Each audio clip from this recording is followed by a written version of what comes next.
Broadcasting from the business capital of the world, this is the Podcast Business News Network. Joseph Werner joining us here, our owner and family therapist at Child and Family Consultants from beautiful Melbourne, Florida. Please welcome back to the show. How are you? Very good. Wishing you and all the viewers a happy and healthy New Year's.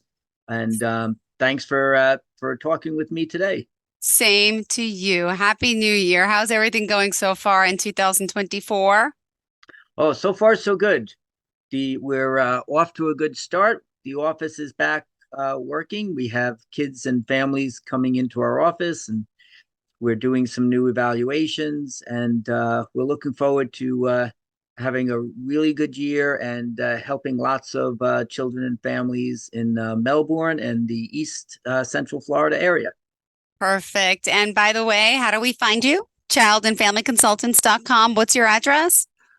So the website is childandfamily@cfl.rr.com, and that's all spelled out: CHILDANDFAMILY at cfl.rr.com. I apologize. My notes say it's the other website that I just mentioned. That's why I'm reading from there all the time. Does it link to it though? Yes, it links to it too. It does. Okay, because I'm like, I've been saying Child and Family Consultants for months, and I'm like, yes, that's right. how I know it. Okay. Yeah, we have a website, we have a Facebook page, and you can contact us via email and give us a call on the phone, and we'd be happy to talk to you about your child or your loved one. And it's, if possible, maybe we'll get a chance to meet and help you out in person or through telehealth. Beautiful. All right. So what did you have in mind for us today? What are we going to be exploring? Well, this is the beginning of the new year. And of course, the new year is a year for new starts, new beginnings and journeys. And so I thought I would talk for a couple of minutes about, what it's like for families who are going to start on this therapy journey. If their child is having difficulties with learning or behavior, they may get a referral for occupational or speech therapy. Yeah. And then, so part of the process is making the families and the kids feel as comfortable as possible. Absolutely. And when they come into the office, we try to be we're fun and cheery. And a lot of times we will have kids ride bikes or even little skateboards that they sit on, and they'll ride them all the way to the back. So they, realize from the very beginning they're not in a doctor's office, and they don't have to worry too much about getting shots. Mm-hmm. And then from when we have a chance to talk to the parents, we try to ease the parents into understanding that, one of the things we're looking for is not just to identify where kids are having difficulties, but children, and even as far as adults and geriatric patients, what we're looking to do with all of the folks is try to identify where their strengths are. How can we help them identify their strengths and use their strengths to overcome the areas of their development or their physical skills or their mental health that they're having some difficulty with? And part of going about doing that is when we are talking about someone's child, the first thing we want to do is to get to know who the child is as a person. And that's usually the first question I ask, not, what's the child's diagnosis or what are they having problems with, but tell me who your child is as a person. Who are their favorite characters they like? What's their favorite TV shows? If you could give them anything to play with, what would they like to play with? And all of that will actually give us information about where the child is with their social and cognitive and motor development too.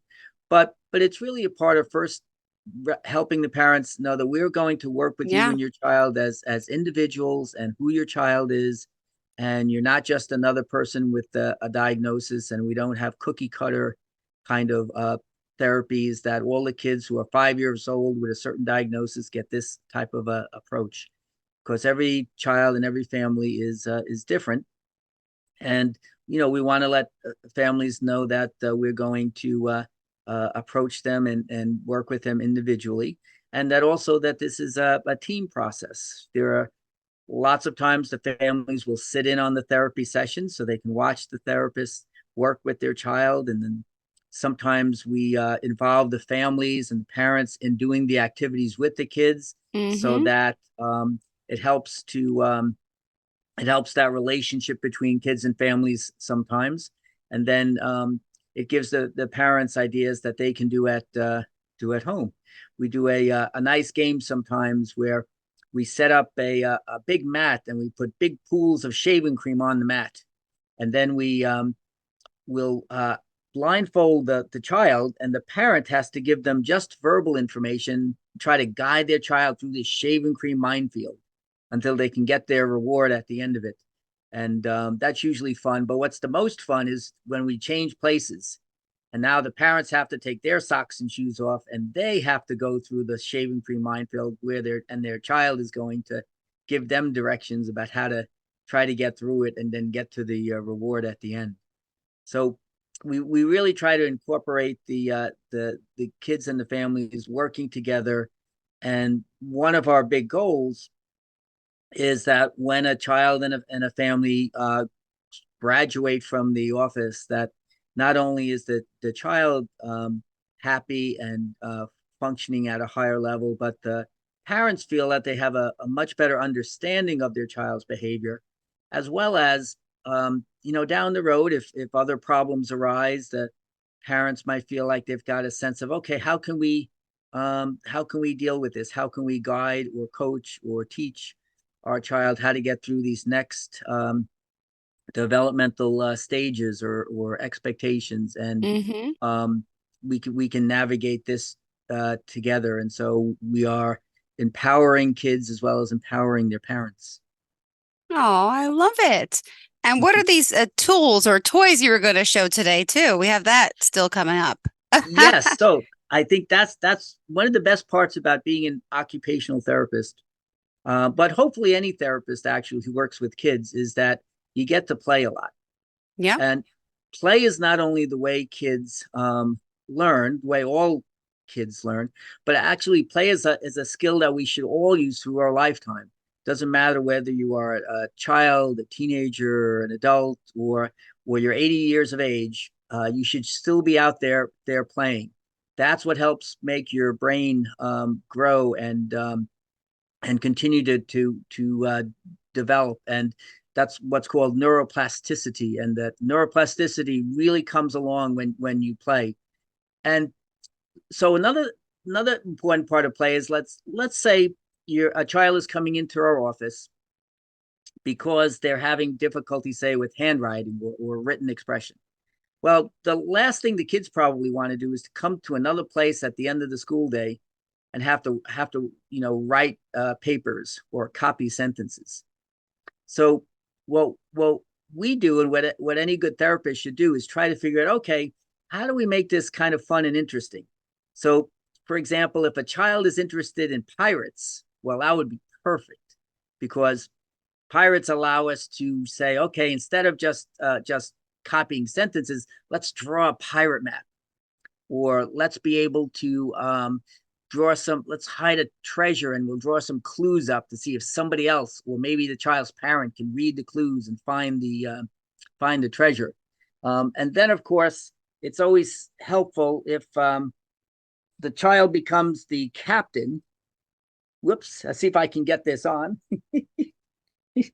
And now we're part of the crew of the when the captain leads his pirate crew on the pirate journey that we're going to go on through the therapy session. So I love it. I love it. try to have a lot of fun like that and make it interesting. And then for some of the kids, we also like to do magic tricks. And this is my friend Rocky, and and Aw. Rock and Rocky likes to eat out of people's hands, and he's a spring animal, so he likes to climb up over people and go around and come around this way. And he likes to sit on shoulders sometimes, and sometimes he likes to leap out. But Uh-huh. Rocky's a fun little guy, and we can teach kids how to do tricks with Rocky, and they feel like they're a magician, and they're learning to do a sequence of steps, and they're learning to be able to follow directions. and practice something with their hands so Rocky works really well. And then the other thing is that a lot of kids get they get anxious or worried or flustered, and or maybe they are on the impulsive or the hyperactive side. And so teaching kids magic tricks allows us to be able to help the child learn to regulate. And we'll talk a little bit more about that later. But regulating is your ability to manage your emotions so you can stay kind of engaged in the activity and do it. And if you're going to do magic tricks, you have to keep yourself calm, gotta work your plan, you gotta sell the trick. And all of those things give kids concrete opportunities to work on this ability to slow themselves down, have a conversation, um, make eye contact, but they still kind of feel in control because they're the magician in front of their audience, which might be their siblings or their parents or other people on staff, or even some other kids that might be around after we teach them a trick. I love it. What other things do we have to wear? Well, we hopefully we won't wear this too much, but this is our slime, and kids just love slime. Sometimes we make the slime from scratch. Sometimes we play games with. We hide things in the slime, and kids have to kind of go find things in the slime there.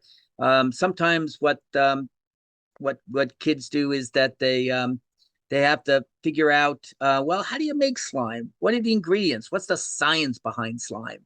And then we can take something like that's kind of fun and mushy and gooey, and we can give kids a chance to work on things like a science experiment. But we also have kids who just are a little bit not comfortable with touching things that are gooey and messy and Oh, ooey, and it's like, so I know like the slime yeah. and my niece and they make it with like the detergent and stuff. Oh yeah, yep. There's slime I don't and know if you there's meant for your camera to turn off. My screen does that to me all the time. oh, didn't mean for it to turn off, but hopefully we're back on. But we use a lot of these tactile things for kids that might be a little sensitive too. And if you can find a way to make it fun for them, they might be a little hesitant at the beginning. Like sometimes with the slime, they might just barely kind of touch it there. But otherwise, then they're back on. And whoops, let me see. Yeah, I Oh, don't here see we you go, back again. again. I Oh, felt bad. I'm all right, like, like I all right. said, it happens to my camera all the time. So I just want to make sure.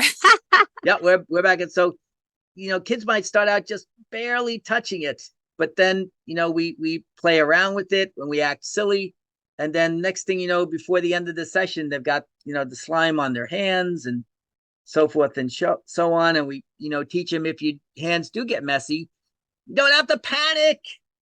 What we can do is just go take a rag, wipe your hands off, wash your hands, and and then we can move on. Aw. Well, thank you for sharing that. I like that. Now, during COVID, though, right? We couldn't be doing that because we couldn't do hands-on, right?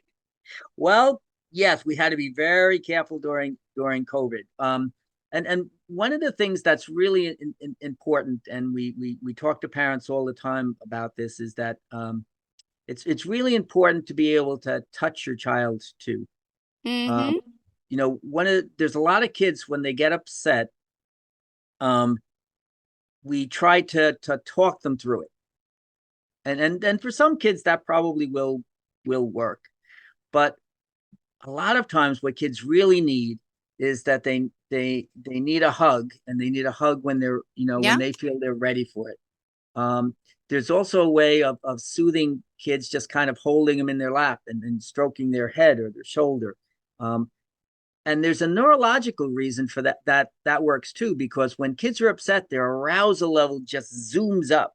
their Yeah. their their bodies get all these stress chemicals, and they often go into what's called fight or flight. And most of us, I think, have had a situation where our emotions are really high and somebody's trying to talk to us, and we just can't process the words. And so we got to walk off for a minute, or we got to get a drink of water or do something, but we just can't process all of those words. And that happens a lot with children. Mm-hmm. um, and so sometimes, rather than trying to talk them through things at the moment they're upset, if we give them their space a little bit, But then we give them an opportunity to either hold their hand or to stroke their head or to stroke their shoulder. And we give them that nice, warm, nurturing, tactile kind of input. Um, it's really it's really a help to bring down that arousal level, and then maybe you can begin kind of talking about what happened, why it happened, what we should do next, and be able to help almost sort of teach the child through the situation what better choices they could make or why something happened, and how we can do better next time. But that was one of the big difficulties of COVID is that people were afraid Yeah. to touch, and that's also one of the reasons why a lot of kids had social skills problems coming back from COVID, because after a year or a year and a half of not not only not just playing with other kids on the playground, but they weren't touching anybody else, and they weren't bumping into anybody and knocking anybody and slapping five and giving Mm-hmm. each other hugs and that type of thing, and all that good touch contact. Really, it's like food for the nervous system, and your sense of touch also helps you learn how to regulate your emotions, and Interesting. particularly also makes you feel connected to others. And if you think about how many words in our vocabulary are related to touch. I mean, sometimes the first thing you ask somebody when you meet them is, how do you feel? Or if somebody's having somebody gave you a sort of an awkward comment, you might say to someone, boy, that guy's a little touchy today. Yes. That's Or touchy feely, but yeah. or touchy, or touchy feely. So we work a lot of words related to our sense of touch, which are linked to our sense of feelings. Um, and of course, all of us have days when we really want to be touched, and all of us have days sometimes when we don't really feel like being touched. But your sense of touch is a key Is. part to being able to learn how to manage your emotions and be able to connect with other people. And sometimes in our culture, we don't emphasize or appreciate, maybe appreciate's a better word, how important it is to do that touching with particularly with family members, friends, and I think sometimes even with teachers, kids sometimes get a lot, whether it's shaking hands or slapping five with their teachers too. So sense of touch is really really important, and that's one of the things we really work on in a lot of our therapy sessions.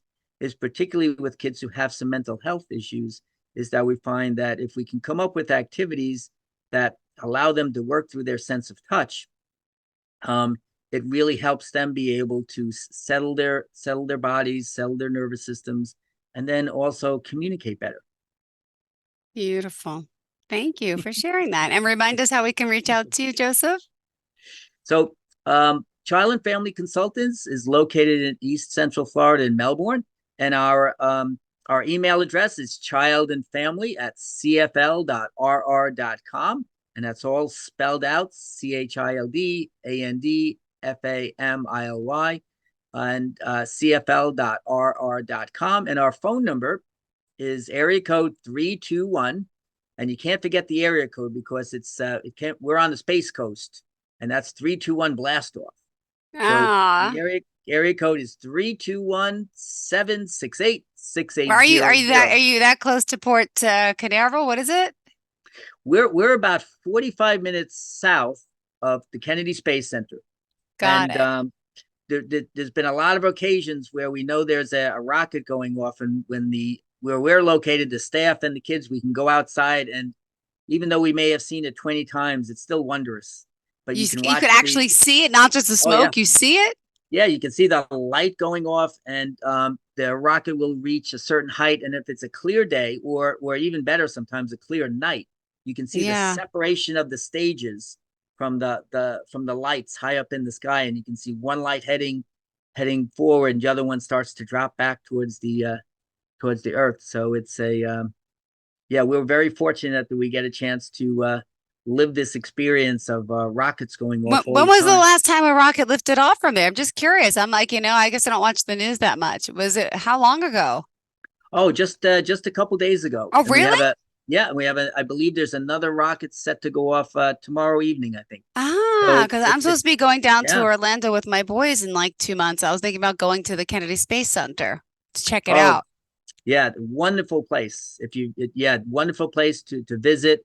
It's Okay. you'll learn a lot. The kids will have a great time, and Mm-hmm. you can check for the schedule of upcoming launches with the Kennedy Space Center, and there may just wind up being a launch around the time that you're here, because it's not unusual at all to have a one rocket a week or every other week blasting off with different types of satellites and so forth.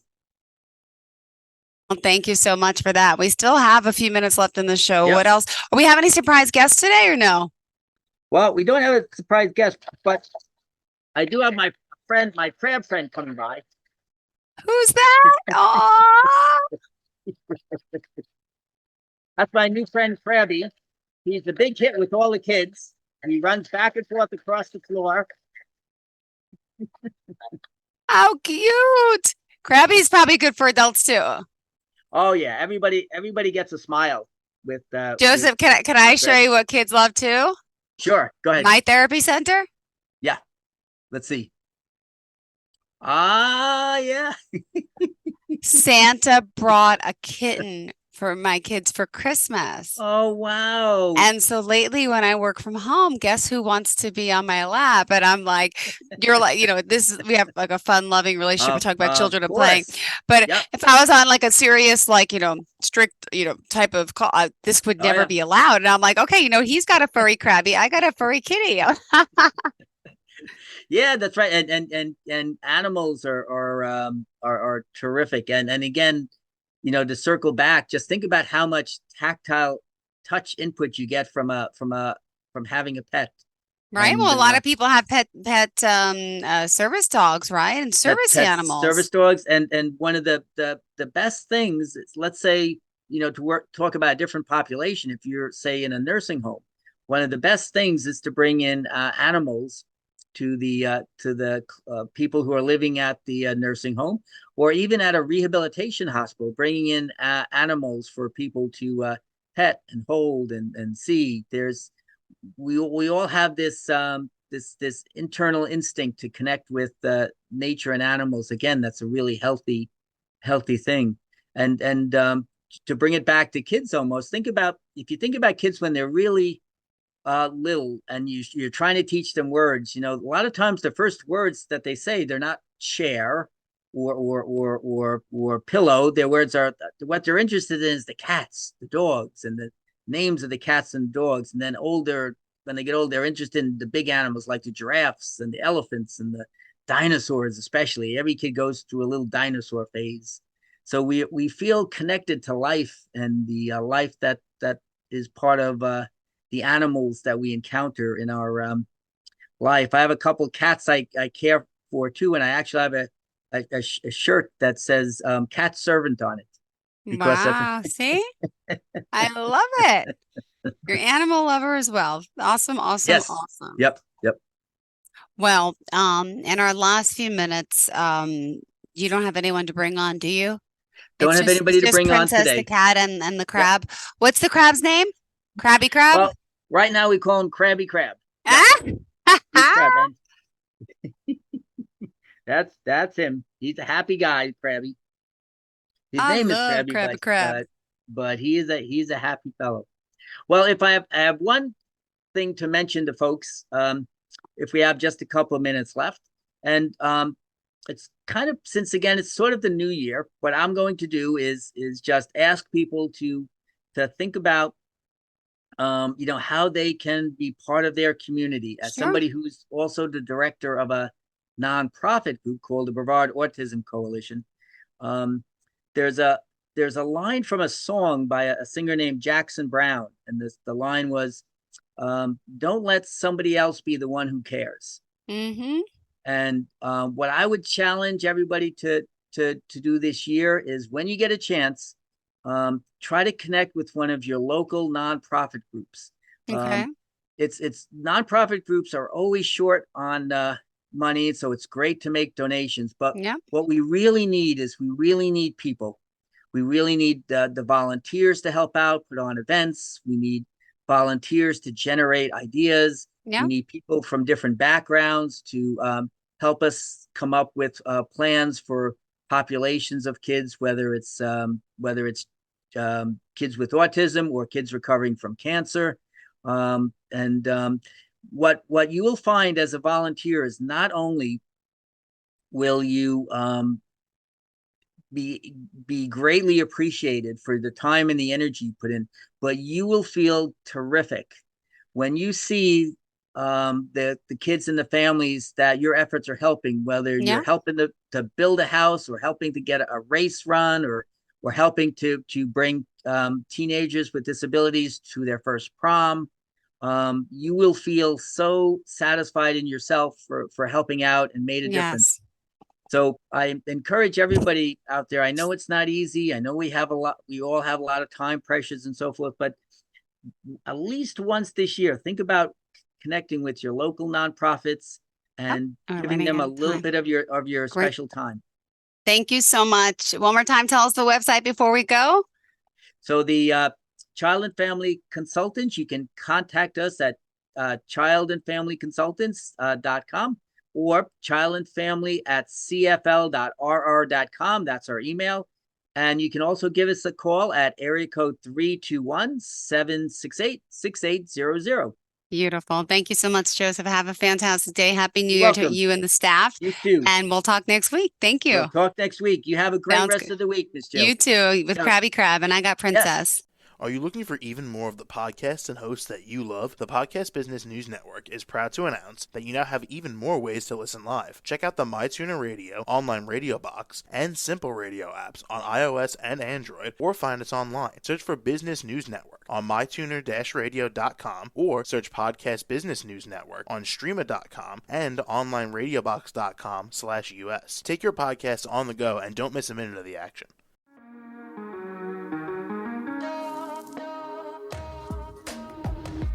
Broadcasting from the business capital of the world, this is the Podcast Business News Network. For nearly 2,000 severely injured veterans, everyday life has become filled with barriers. Day-to-day simple tasks can become pretty daunting. I have to carry my chair up 2 flights of steps or have somebody do it for me. What scares me the most is just the falling. When I'm struggling with my house, I think, to have that one great barrier just knocked down, it's crucial.